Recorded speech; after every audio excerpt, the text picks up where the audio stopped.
देखो आगे। तो मैट्रिक्स मेथड से इक्वेशन को सॉल्व करना। मैट्रिक्स मेथड से किसी इक्वेशन को कैसे सॉल्व करोगे? जैसे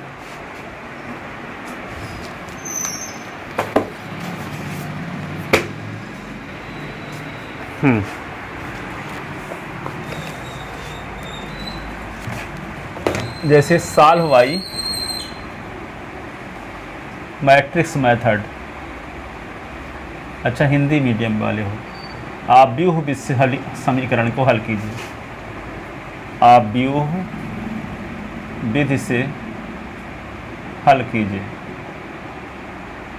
आप व्यूह विधि से हल कीजिए। तो क्या लिखोगे? x plus y is equal to 3, x minus y is equal to 1। ये एक समीकरण है दो चरों का, है ना। इसको विलोपन विधि से हल करोगे तो क्या होगा? बाई जोड़ दोगे तो बाई बाई कट जाएगा, तो एस 2s बराबर 4, s बराबर 4/2, तो s बराबर 2 होगा ना। विलोपन विधि से हल करोगे तो 2s बराबर 4, तो s बराबर 4/2, तो s बराबर 2। अब s प्लस बाई बराबर 3, बाई बराबर 3 माइनस एक्स, तो बाई बराबर 3 माइनस 2, है ना। तो बाई बराबर 1, तो s का मान 2 और बाई का मान 1। ये विलोपन विधि से हल करने से आया, ठीक है। तो इसको आप व्यूह विधि से हल करेंगे तब भी वही आंसर आएगा, ठीक है। तभी तक प्रतिस्थापन विधि पढ़े थे आप, विलोपन विधि पढ़े थे, ग्राफी आलेखी विधि पढ़े थे। अब पढ़ना है आव्यूह विधि। क्या पढ़ना है? आव्यूह विधि, ठीक है। तो इसको आव्यूह विधि से हल करना है, ठीक है। तो क्या लिखोगे? हल जिसका आव्यूह समीकरण है, आव्यूह समीकरण है, तो क्या लिखोगे? ax is equal to b. तो a के स्थान पे क्या लिखोगे? 1 1 और 1 माइनस 1। s के स्थान पे क्या लिखोगे? x बाई, और b के स्थान पे क्या लिखोगे? 3 1। तो अब क्या करेंगे? पहली पंक्ति का गुणा पहले कॉलम के आव्यूह समीकरण हुआ, जहाँ a बराबर, इधर ऐसे लिख लो, जहाँ a बराबर ऐसे लिखो, a बराबर गुणांक आव्यूह। तो गुणांक आव्यूह क्या है? 1 1 1 माइनस 1। और x बराबर जितने चर इसमें उपस्थित हैं उसका स्तंभ आव्यूह। तो चर कितने उपस्थित हैं? x y, तो उसका स्तंभ आव्यूह। अभी का मतलब जो राइट हैंड साइड में संख्याएं हैं उनका स्तंभ आव्यूह। तो राइट हैंड साइड में संख्याएं क्या है? 3 1, इसका स्तंभ आव्यूह। अब a, जैसे मान लो ax इज इक्वल टू, सुनो, ax is equal to b है, तो s बराबर क्या होगा? a को इधर ले आओगे तो 1/a, यही ना। और ये b, तो 1/a का मतलब क्या होता है? a इनवर्स है। तो क्या निकालना पड़ेगा? a इनवर्स निकालना पड़ेगा। तो इनवर्स निकालने के क्या जरूरी है? नॉन सिंगुलर मैट्रिक्स से व्युत्क्रमणीय आव्यूह होना जरूरी है। तो पहले चेक कर लिया जाए इस सारणी का मान निकाल करके, इसका मान 0 के बराबर आता है कि नहीं आता है। 0 के बराबर नहीं आता तभी कहलाएगा व्युत्क्रमणीय आव्यूह, तभी a इनवर्स का अस्तित्व होगा। और जब a इनवर्स का अस्तित्व होगा तभी इसका हल संभव है। यदि इनवर्स का अस्तित्व ही नहीं हो तो हल संभव नहीं है। तो इनवर्स का अस्तित्व कब होगा? जब एक का सारणिक मान 0 के बराबर ना हो, 0 के बराबर ना हो। तो a का सारणिक मान निकालते हैं, तो क्या होगा? 1 1 1 माइनस 1, तो 1 गुणे माइनस 1, बीच में माइनस 1 गुणे 1, ये माइनस 1 माइनस 1, तो -2। तो a का सारणिक मान बराबर -2 is not equal to 0, not equal to 0।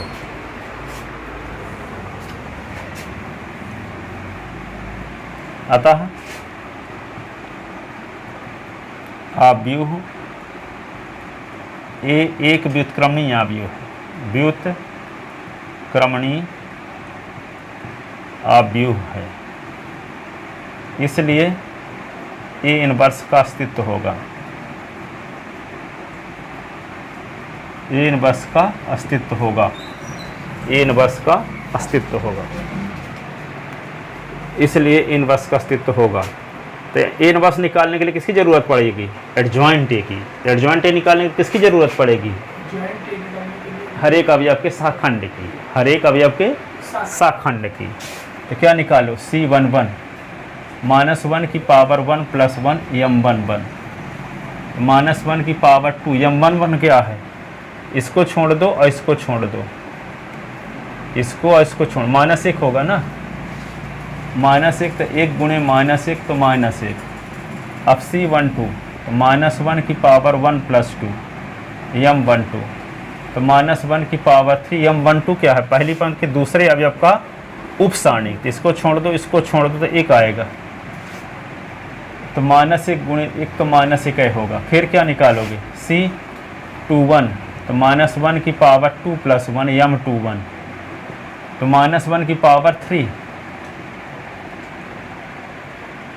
M21 क्या होगा, दूसरी पंक्ति का पहला अवयव ये ना है, इसको छोड़ दो और इसको छोड़ दो, 1 बचा। तो -1 गुणे 1 तो क्या आएगा, -1। अब C22 -1 की पावर 2 + 2 M22, तो -1 की पावर 4 M22 क्या है, दूसरी पंक्ति के दूसरे अवयव का उप सारणी। तो इसको छोड़ दो, इसको छोड़, 1 आएगा। तो 1 गुणे 1 तो 1 ही रहेगा, ठीक है। अब क्या लिखोगे, एडजॉइंट। तो एडजॉइंट में क्या लिखोगे, C11 C12 C21, ये सब ये स्टेप एक बार लिखोगे, एक में डायरेक्ट आप कर दिए थे। C22 का ट्रांसपोज पहले लगाओ, फिर एडजॉइंट A, क्योंकि ऐसा लिखने से क्रम से लिखना पड़ता है ना, ये क्रम से है, C11 C12 C21 C22, तो डैश लगा देंगे तो उल्टा हो जाएगा, C11 C12।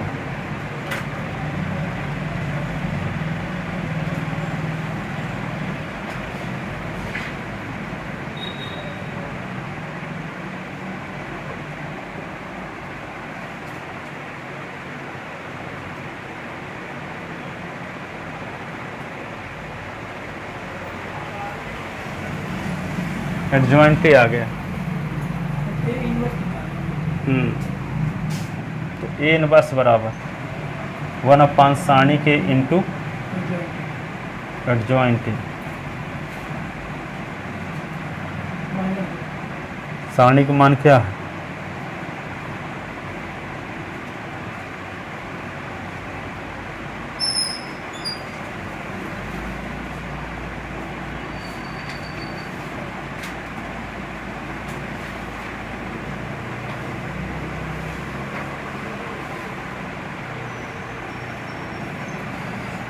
ये आ गया।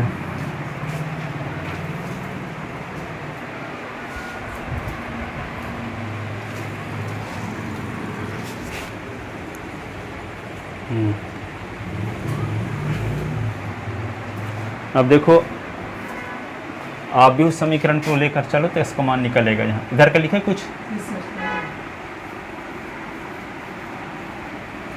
तो यहाँ पे देखो x बराबर क्या होगा, 1 उधर ले जाओगे तो 1/a आएगा, 1/a का मतलब A इनवर्स, ठीक है। s के स्थान पे क्या लिख दोगे, x y का स्तंभाव्यूह, है ना। A इनवर्स तो निकाल ही चुके हो, -1/2, और ये होगा -1 -1, इसमें माइनस कैठे आ गए, 3 ठो माइनस में है ना, ये हो गया,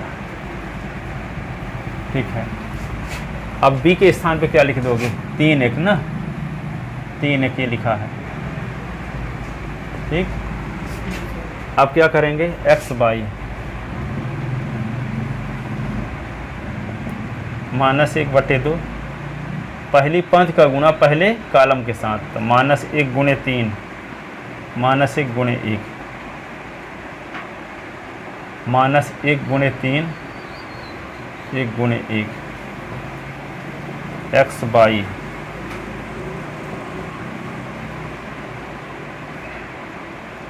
-3 -1, -3 + 1, x y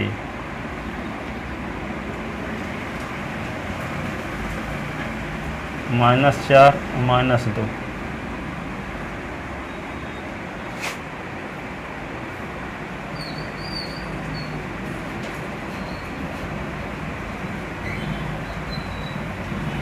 -4/-2, -2 अपान -2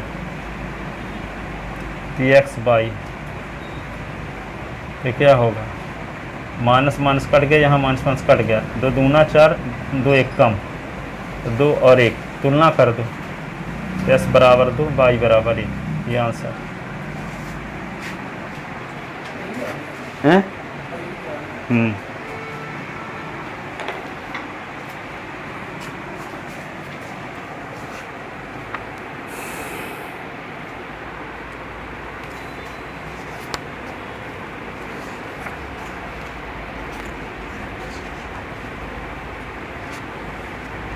लिख ले।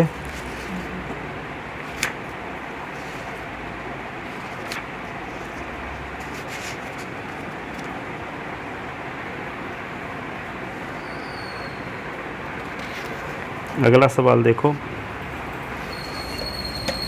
निम्नलिखित समीकरण को आप भी से हल कीजिए। 3 चर का समीकरण लेकर चलते हैं।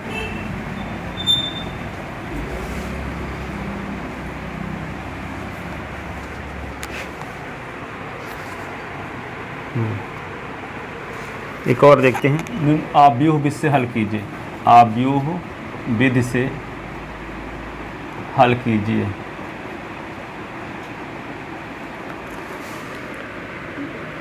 दो एक्स प्लस 5 वाई बराबर 2x प्लस 5 वाई बराबर 1,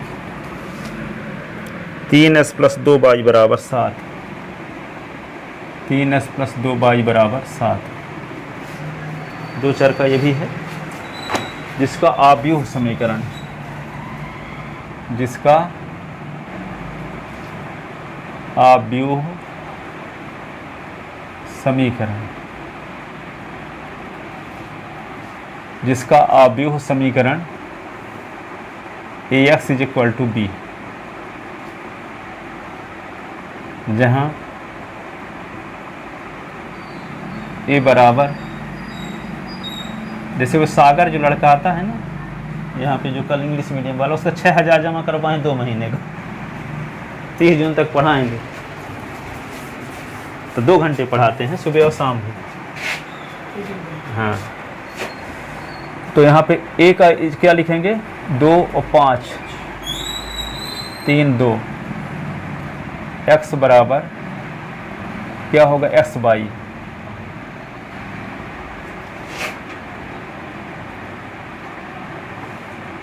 एक साथ, ठीक है ना, इसको लिखेंगे।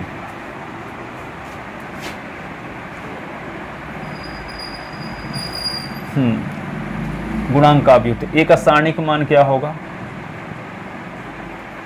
2 5 3 2, तो यहाँ पे 2 गुणे 2, 3 गुणे 5, तो 2 × 4, 3 × 5 15, तो -11 इज नॉट इक्वल टू 0, ठीक है, सारणिक ए का मान।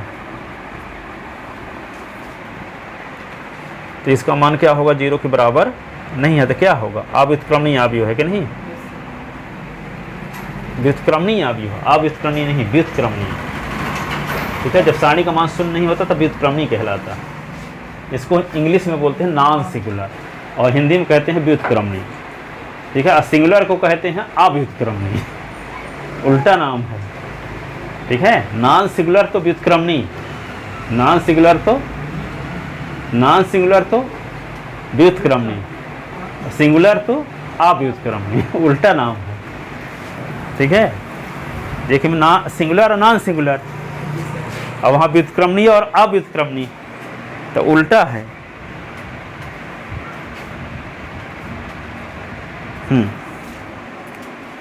तो ये व्युत्क्रमणीय है कि अव्युत्क्रमणीय, अतः गुणांक का आव्यूह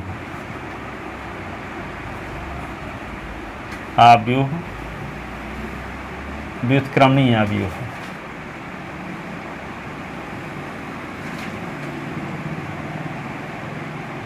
इसलिए ए इनवर्स का अस्तित्व होगा,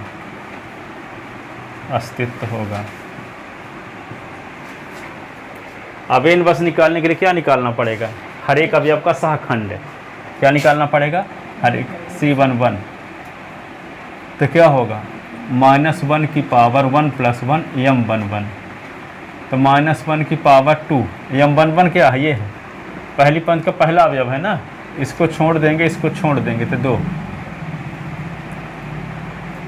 तो ये क्या होगा 1 गुणे 2 तो 2, C12 तो -1 की पावर 1 + 2 M12, -1 की पावर 3 M12 क्या है, पहली पंक्ति का दूसरा अवयव है ना, पहली पंक्ति का दूसरा अवयव, इसको छोड़ दो, इसको छोड़ दो,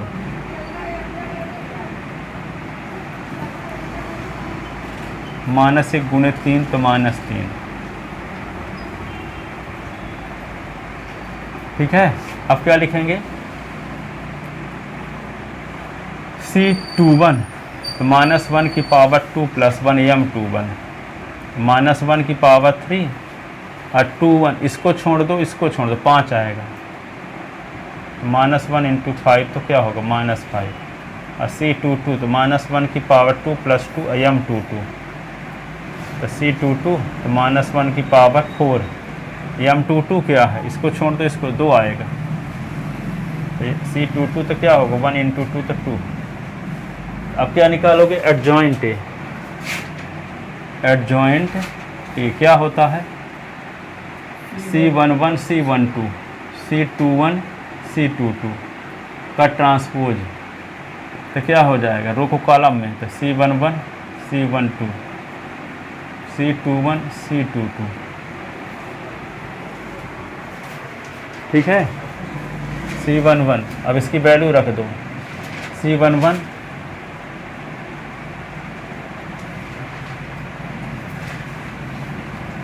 -52, ये एडजॉइंट है,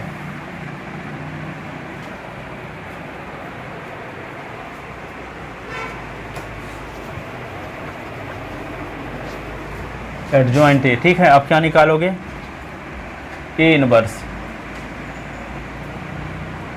ए इनवर्स बराबर 1/, सारणी के into adjoint A, A inverse बराबर 1/, सारणी के ए तो -11, एडजॉइंट ए तो 2 - 5 -3 2,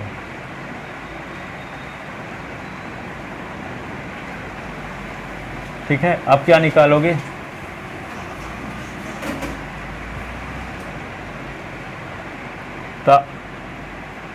तब AX = B से क्या आएगा, x = A इनवर्स B, यही ना, तो S के स्थान पे क्या लिख देंगे x/, और A इनवर्स के स्थान पे क्या लिख देंगे 1/, -11, और ये होगा 2 - 5 -3 2, और B के स्थान पे क्या लिख लोगे, B के स्थान पे 17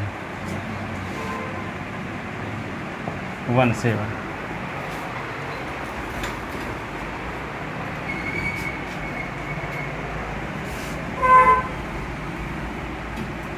अब देखो x ये y -1/11, अब क्या करेंगे इसको, इस आव्यूह का गुणा, देखो इस आव्यूह का गुणा करेंगे इसके साथ, तो पहली पंक्ति का गुणा पहले कॉलम के साथ, तो पहली पंक्ति का गुणा दूसरे कॉलम, दूसरा कॉलम है नहीं, पहली पंक्ति का काम खत्म एक ही बार में, अब दूसरी पंक्ति का पहले कॉलम के साथ, तो क्या लिखोगे 2 × 1 2 × 1 प्लस -5 × 7, फिर -3 × 1 प्लस 2 × 7, -3 × 1 प्लस 2 × 7, तो क्या होगा x/, -1/11, 2 7 × 35, -3 7 दूना 14, अब इसको क्या लिख सकते हो x/, -1/11, ये होगा -33 और +11, ऐसे ना, तो इसको क्या लिखेंगे आप x/,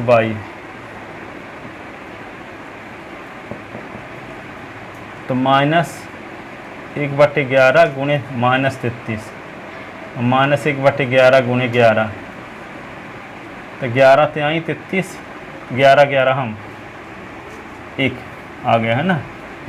तो x और y 11 एकम 11, -1 का गुणा -3 के साथ है 3, और -1 का गुणा 1 के साथ है -1 है। तुलना कर लो, तो s बराबर 3 और y बराबर -1, यही आंसर होगा।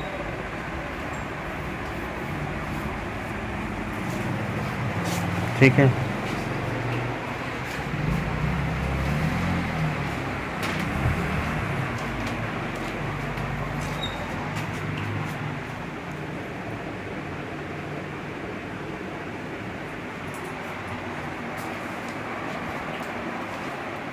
अब 3 चर का एक समीकरण लेते हैं।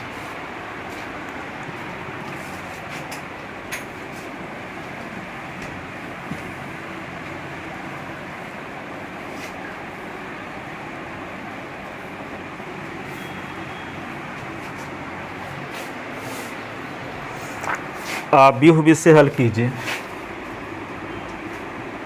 आप व्यूह विधि से हल कीजिए।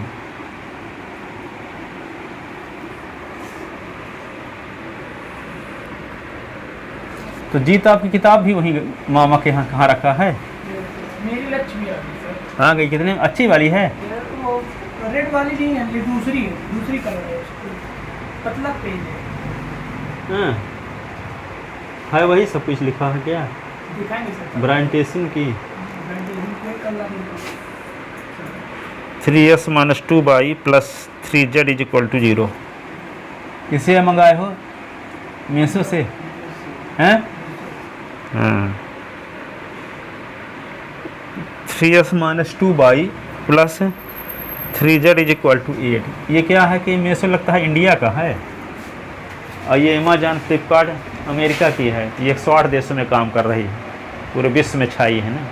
तो वे आज खबर नहीं देखते हैं कि लड़का कोई आदमी आज हमको कितना फ़ायदा हुआ, वो देखते हैं कि दोबारा जब मंगाएंगे तो हमको अगर बेनिफिट रहेगा। तो उतना ज़्यादा मिस्टेक प्रोडक्ट नहीं देते उसमें अमेजॉन और फ्लिपकार्ट वाले, नाम बदनाम का सोचते हैं ना। ठीक है, विश्वास हट गया तो क्या होगा? जैसे हमें अमेजॉन से कोई चीज़ मंगाते हैं, तो जैसे एम्बे की प्रोडक्ट ही मंगाते हैं, तो वो 1 गोली आती है 2600 रुपये की। ठीक है, तो पहली बार कहने का मतलब कि उसको पहली बार प्रोडक्ट गलत दे दिया होता तो क्या होता? हम हमेशा कहाँ मंगाते, जबकि हर महीने मंगाते हैं। तो वो आज का फ़ायदा का नहीं सोचते हो कि आज कितना कमाए हम इनको एक प्रोडक्ट में। अब इंडिया वालों का ऐसा एटीट्यूड रहता है, जिनको लॉन्ग टर्म बिजनेस करना है तो ऐसा नहीं करते। जैसे अमेजन के प्रोडक्ट हैं तो पूरे विश्व में बिकते हैं, तो वो प्रोडक्ट की क्वालिटी है उस लेवल की। यहाँ वाले ज़्यादा फ़ायदा कमाने लगेंगे, यहाँ वाले